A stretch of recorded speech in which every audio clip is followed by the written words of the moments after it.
Hi, Jennifer. Hi. How are you? Doing good. How are you? Oh, better than last night, I assume. Oh, that's good. Um, you'll notice if you go into the PAST course, I put up the PowerPoints along with the recordings. I did see a recording from YouTube. I Right. think about an hour. Okay. I put them all on YouTube. And then I Awesome. have a channel on YouTube also Oh, okay. for EdTPA, Dr. Sid's EdTPA channel. Perfect. Um, but I also I attached the PowerPoints Okay. so that if people wanted to look at them more slowly, they could do that. Perfect. So how's everything? Good. We had our kickoff at school today, so it was a lot of sitting for 4 hours crammed into an auditorium. But, it was fun. Oh, goodness. So that must have been fun, Yeah. or not. Uh, It was okay. so when do the kids come back? Monday. Dun, dun, dun. Bum, bum, bum. When did your student teaching start? The 22nd, August 22nd. Okay. I may be teaching one August 22nd. Ah, okay. I'm not sure it's the same one, but we'll find out. Gotcha. They don't tell me. It's special ed, right? Special ed, yes. Yeah, okay. I teach most of the special ed courses with EdTPA students. Okay. I was looking online and I was looking at some of the other ones, and I guess it was talking about task 3 and 4, but it was geared towards elementary. Is that so? I mean, that's not what we have to look at, right? We No, just follow no. yours. Okay. Um, Elementary has a fourth task, which is about math. Most of the elementary one is about literacy. Okay. So unlike special ed, they don't actually get to choose their academic area. Um, they have to do literacy and they have to do this fourth math task, but you don't have to do any of that. Perfect. Okay. I was kind of a little confused there for a minute, but I figured I'd ask. Yeah, that's why it's important to get your handbook, and that's why we've split these PAST courses up into different groups. So because the requirements for elementary and for secondary are a little bit different than early childhood and special ed. Okay. I am not the elementary person. So I usually teach secondary because my license is in history. Ah, nice. And I do special ed because when I was in Wisconsin, they don't have it here in Michigan. I had a license in at-risk education. Okay. And I've done a lot of work with special ed kids. Okay. So there's kind of a division of labor. Yeah, I was in elementary prior to going into middle school, so I guess there's not really a difference if we step back down, because I think it was K through 12 was the special education program, right? So That's correct. we Yeah, just don't need to learn that for special ed because we're not content. I mean, when I say content, we're not the direct teacher in the room. that's right. Okay. Special ed is the one that's K through 12. So I will have teacher candidates in special ed who are teaching on all different levels, but it doesn't really matter Okay. because the Ed TPA is the same requirements. Okay. And uh, and it's not a content level class, which is why, by the way, we do have people who do a double program where they do elementary and special ed. And so they ask me all the time, which of the ed TPAs should I do? And the answer is you can do either one. Mm-hmm. But we recommend doing the special ed one. Okay. Because you don't have that fourth task and you only need one focus student rather than a group. Okay. And so that makes it a little bit easier. And it doesn't have to be focused on literacy. Right. Okay. Yeah. Well, my teaching social studies, so that's what it's going to be focused on. Right. Well, that you can do in special ed. Right. So Okay. Definitely. So how are things in Georgia? Hot today. It's been in the 80s the last couple of days, and today it hit 90 something. So I was like, wow, I wasn't used to that.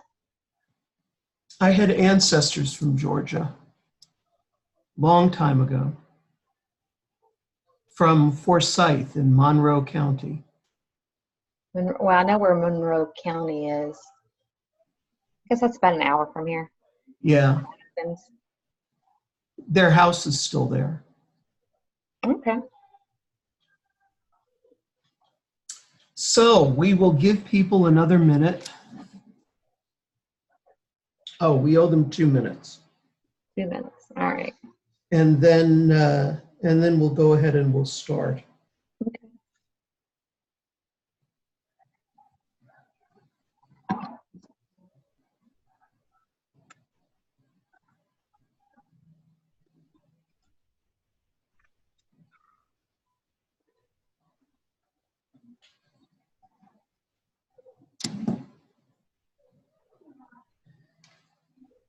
So you enjoy middle school? Yeah, last year was my first year, so it was definitely a shock going from a self-contained pre-K classroom to lab teacher for social studies. But yeah, I mean, I liked it. Kind of had to teach myself social studies again, but yeah. Good. I told you those are my favorites. I kind of like American history a little bit better, but the opening was in 6th grade social studies, so it just kind of touches on, So what do you teach in 6th grade social studies there? Well, we teach about the Europe, and we also go into World War I, World War II, and then kind of like South America, immigration, things like that. Econ, kind of, where we talk about, whether it's a autocratic or democratic, parliamentary democracy, things like that. There's a really good book that I just had to renew my teaching certification. Uh-huh. So here in Michigan, we have to take courses. So I just finished a course. I'm going to show you the book because it's really good.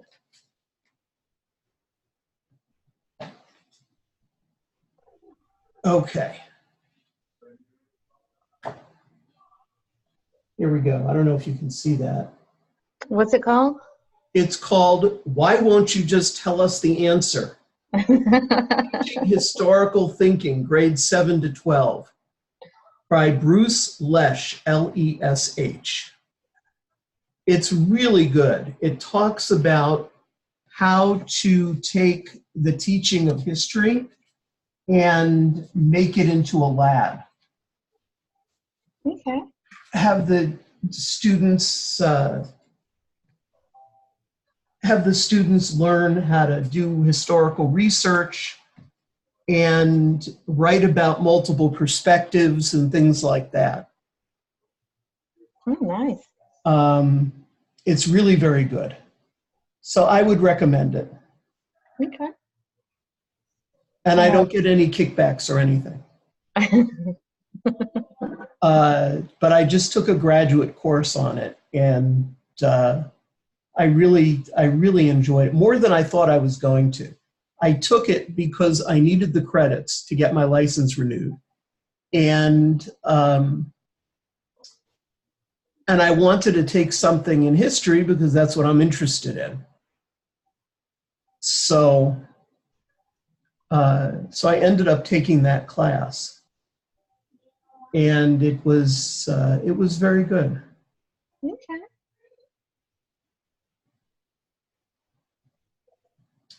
Okay. Now that I've done that commercial and recorded it for everyone to hear. Go get the book. For this book, yes. We can go ahead and get started. And tonight isn't going to be too long, I promise, Jennifer. Okay. But it's avoiding common mistakes.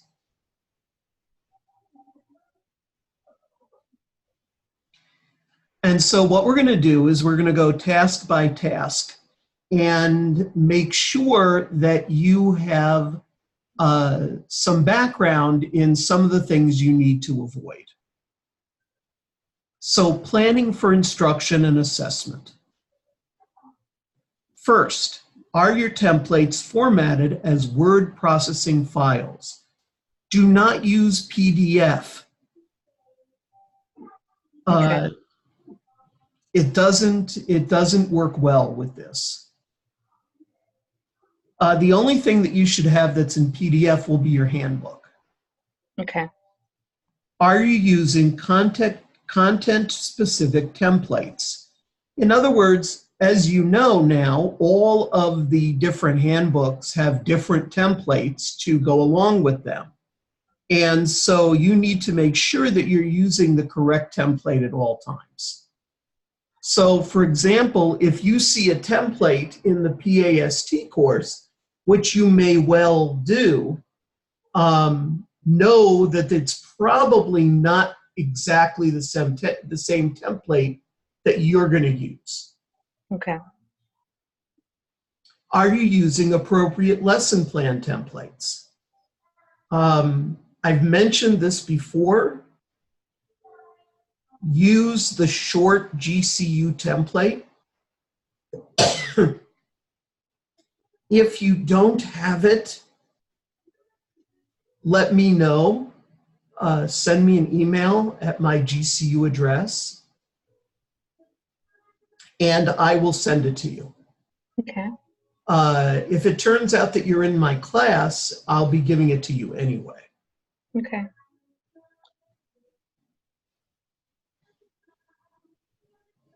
Okay, let's move the status bar.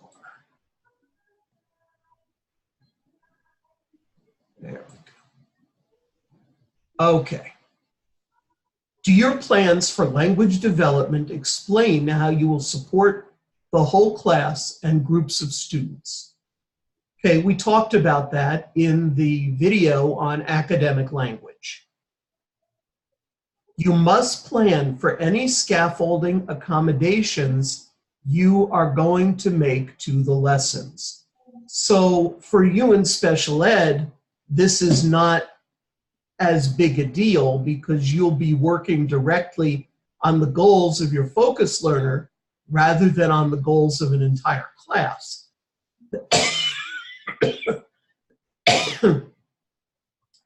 But if you were to have an inclusion situation, for example, you would need to plan ahead the kinds of accommodations you're going to use. Okay. Did you include clear directions for administering the assessment you will use for task 3? Make sure that the student understands what you want them to do, and make sure that you provide enough direction so that the scorer will understand what you are trying to do with the assessment.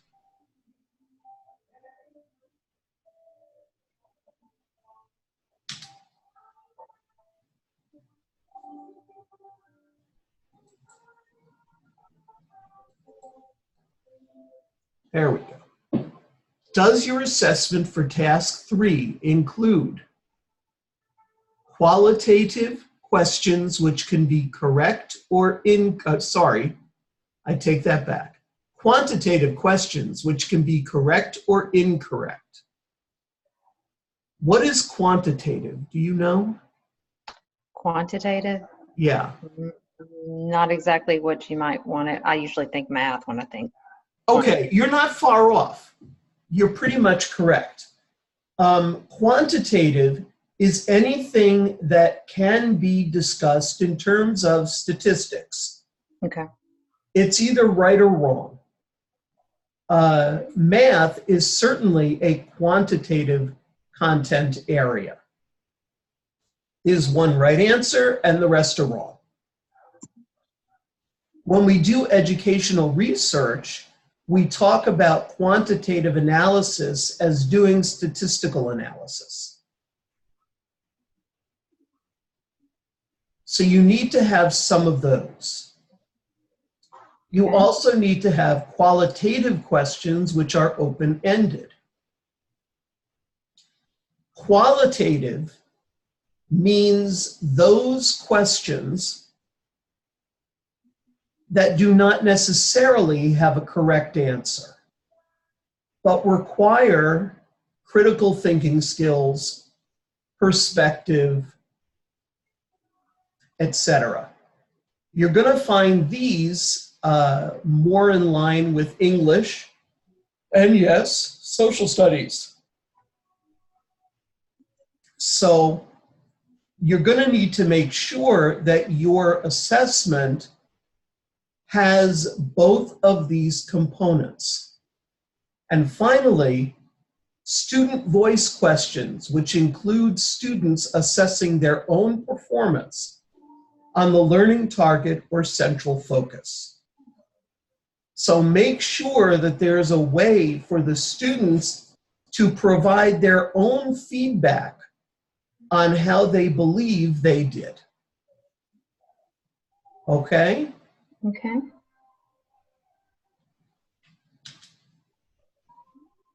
Is there alignment between lesson plans and assessment questions for the learning segment? Alignment is the degree to which planning, instruction, and assessment overlap concepts. This is very important. It's one of the main reasons why work will get thrown back from EdTPA. Your lesson plans and your objectives must align at all times. So if you are doing a lesson on, let's say, American history, and you spend a whole lesson talking about the vocabulary of the Civil War, that's going to get you in trouble. Why? Is the lesson plan about vocabulary? It's not. It's about the Civil War. Do you see what I mean? If you do it as part of a plan, that's one thing. But if the whole plan is something that is not part of the learning goal and not part of the objectives, then it doesn't align. And remember, I said to you once before, the scorers do not read between the lines. They do not make connections. If you don't make the connection, their assumption is it is not there. Okay? Okay. Now, some more things. Are you typing your responses in between the brackets? You'll see that there are brackets on the commentary sheets. Are you abiding by the page number specifications? Do not send in more than what they are looking for, because they will send it directly back. The same, by the way, is true of the videos, which I'm sure we're going to talk about in a minute. Are you backing up your files in an additional location to avoid accidental loss of work. Very important. I don't know if you have Dropbox or OneDrive. You know, they're both free. Use them.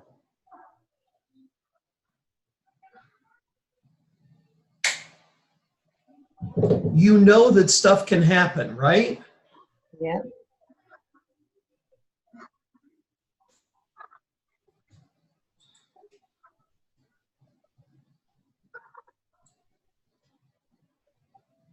Okay. You know that stuff can happen, right? Yes, sorry. No, that's okay. I just found out I don't think I've been recording some of this, but okay. We'll do the best we can. So make sure, I don't know if you have any of those things. Dropbox is free unless you want to upgrade it. And OneDrive is definitely free. It should come with your Outlook from GCU. Does Google Drive not count for like a backup? Yes.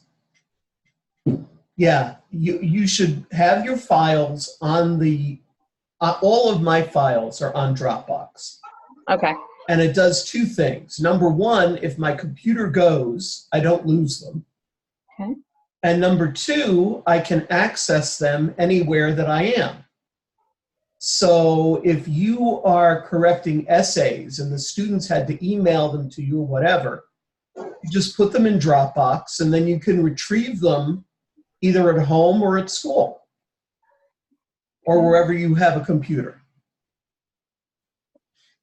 Are you responding to every part of the prompt? 1 or 2 sentences is not going to be enough. This says it's not usually enough. I don't think it's going to be ever enough.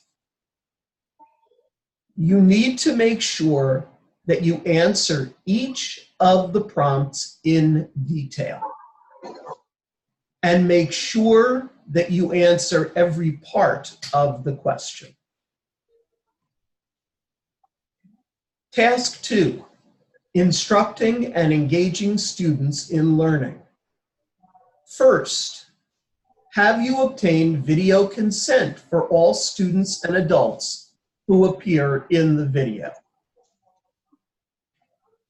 Again, if your school normally does this at the beginning of the year, in the parent packet, if they send out a thing saying that you give permission for your child to be videoed or whatever for the school website or the musical or whatever it is that they're doing, then you don't need to do a separate one. Okay. But if not, then you will need to do a video consent.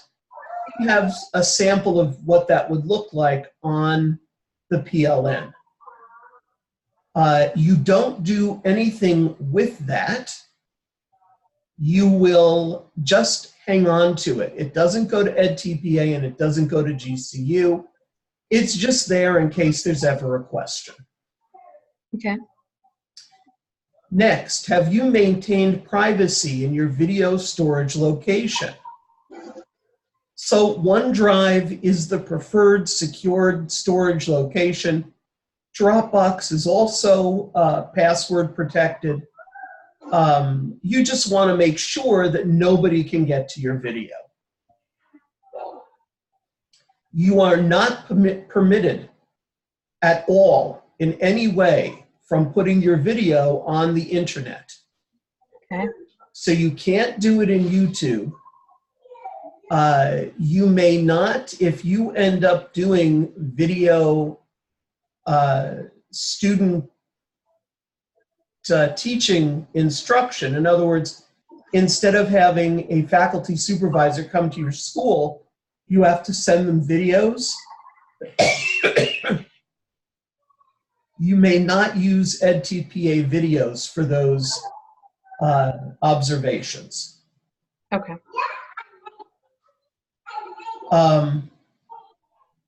So that is important.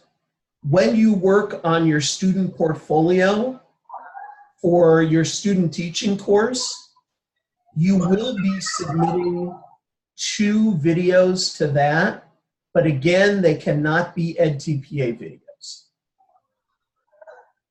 Okay.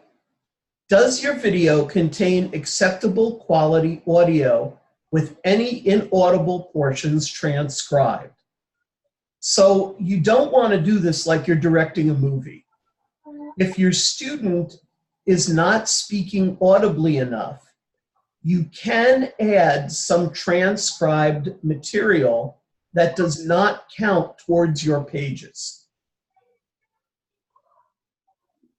Do not, however, add material that simply describes what your student was saying. You have to have verbatim discussion from your student. Does your video reveal subject-specific student thinking from your learning segments? Students should use academic language to demonstrate their learning understanding of the learning segment. So these are the ways in which you will choose the video clips that you're going to send. Have you connected your student prior academic learning with personal, cultural, and community aspects?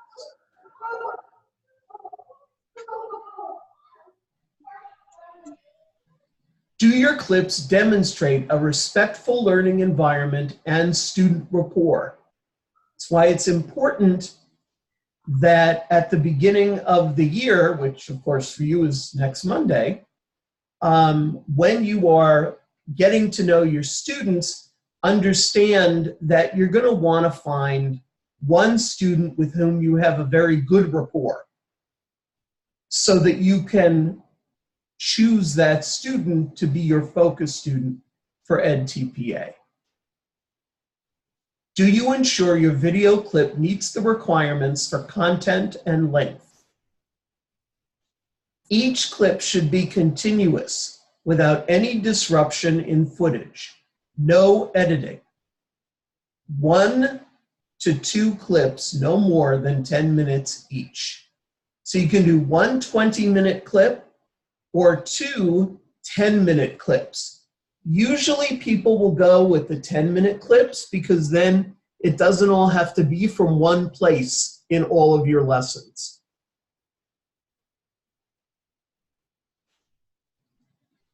Task 3, assessing student learning. Does your assessment criteria for the assessment include sections for quantitative evaluation, qualitative evaluation, and student voice evaluation expectations? Does your feedback to focus students offer clear and specific information on their performance related to the lesson objectives? Hint, you're going to use a sandwich kind of holistic feedback. So you're going to say something specifically positive, specifically negative, and the strategy to improve those items that were negative. Rather than negative, I would say specific challenges, because you don't want to use words like negative. So you need to say something that the student did right, go over the areas that were incorrect, and then provide a strategy to the student for how to correct what they were missing. In other words, red marks on a worksheet don't do it for EdTPA. Are you analyzing the assessment in alignment with the lesson plan and learning goals? Again, there is this issue of alignment.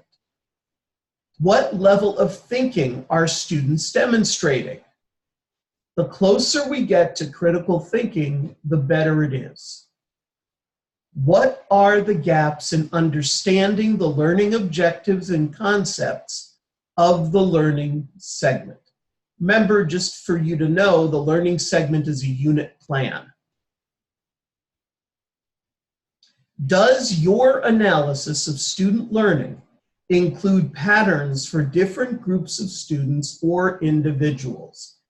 So when the time comes for you to do task 3, one of the things that you're going to want to do is look at the overall work of your focus student and find certain patterns, because those patterns will help you to determine what steps ought to come next. Use quantitative and qualitative evidence, and you can see the handbook glossary for more about patterns of learning. Have you provided analysis of student learning with a chart or graphic? We love charts, and your scorer will too. So don't be afraid to take that pattern or that information and put it into a chart or a graphic. Have you used evidence to plan next steps in your instruction? Does your writing move beyond summarizing or showcasing your classroom practice? Remember, this is not really about your classroom practice. The question is, has the student learned? And so, rather than simply summarizing what you did, you want to summarize what the student did. Are you demonstrating evidence of that your students are learning? Have you included research theory in justifying your instructional choices? This is important. You can't just say that you're using a particular strategy because your mentor teacher told you to do it. You need to find data-driven evidence that this is a strategy that will work. So when you differentiate something, if you give them a choice, if you are doing group work, it never hurts to put in something about why these particular data-driven ideas work. Now, you don't have to do a dissertation or a research paper. If you mention certain people, that's fine. If you don't mention people, but you're able to just find a source like, you know, even something like Edutopia or ASCD or something like that, and you should have plenty in your work that you have already done for GCU, then you are able to justify your instructional choices using some of those research sites. Have you correctly cited all references? Remember that you will need to cite anything that you did not yourself create. And so, did you abide by the EdTPA originality requirements? If you are using strategies from a textbook, if you're using worksheets from teacher to teacher, all of those things need to be cited. At least you need to say where you got it from. So don't go crazy looking for a specific author for a worksheet that you found on Teachers Pay Teachers. Because you may not find it, and that's a lot of poking around on the internet. But make sure that you say that that's where you got the worksheet from. Most of your citations, I suspect, are going to be about materials that you have used. And you can use them. Please note that EdTPA, like GCU, uses plagiarism detection software. Have you proofread extensively to avoid any unclear or sloppy writing? Now, EdTPA is not going to grade you on your grammar or on your ability as a writer, but you need to be sure that the writing is clear, that it is complete, and that you avoid any kind of sloppy work. That's why, by the way, it's good to take a couple of weeks after you've finished your student teaching, before you turn in your EdTPA, to go over the writing and the information and everything that you've done a couple of times before you send it in. There's nothing wrong, by the way, with asking someone else to proofread it as well. Questions? Jennifer, it's all you. No, sorry, I don't have any questions. My daughter kind of got a little loud there, so. Oh, okay, no problem. Well, this is our last thing. We do not have one tomorrow night. Okay. Because this is number 5. And then I have another special ed PAST group starting Thursday night. So I'm taking tomorrow night off. Okay. This will appear in the usual place in the PLN tomorrow morning. And again, if there are, I do have other videos you might be interested in on my YouTube site, which is Dr. Sid's EdTPA or GCU EdTPA site. And so feel free to go there and check them out if you'd like. Okay. Okay, thank you, Jennifer. You have been true blue. Thank you. I'm very impressed. If I have you in class, I expect you to be at the top of the class. Okay. Okay. One quick question. Were there any modules or anything on here that we could work on? Or is it just we listen to the videos and kind of just know what we're looking for? Modules that you could work on.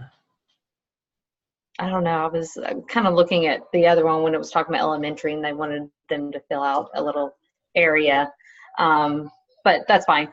I didn't know if there was a way to kind of practice how you would do the commentaries. Right. You know what? Why don't you, there's no reason why you can't pull them down and just start working on them. Okay.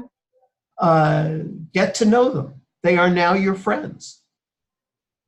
So I don't see any reason why you could not do that, but Okay. you can do that directly from the PLN. Just get your handbook if you haven't already. Did you download the templates yet? I don't think I downloaded the handbook and the rubrics that I'm reading over, but I have not downloaded like the lesson plan template and things like that. Okay, well, the lesson plan template, the other templates are there too. Okay. The planning commentary template, the instruction commentary template, all of that is in the same place where you found the handbook. Okay. And so make sure you're using this year's templates and this year's handbook. And you can start playing with them. So feel free. Awesome. Thank you so much. Okay, well, if I don't see you in class, good luck. If you need help, no matter who you have as an instructor, I will be available to work with you while you're in your student teaching course. Oh, that's awesome. Okay? All right, awesome. Thank you so much. All right, you take care. You too. All right, bye. Bye.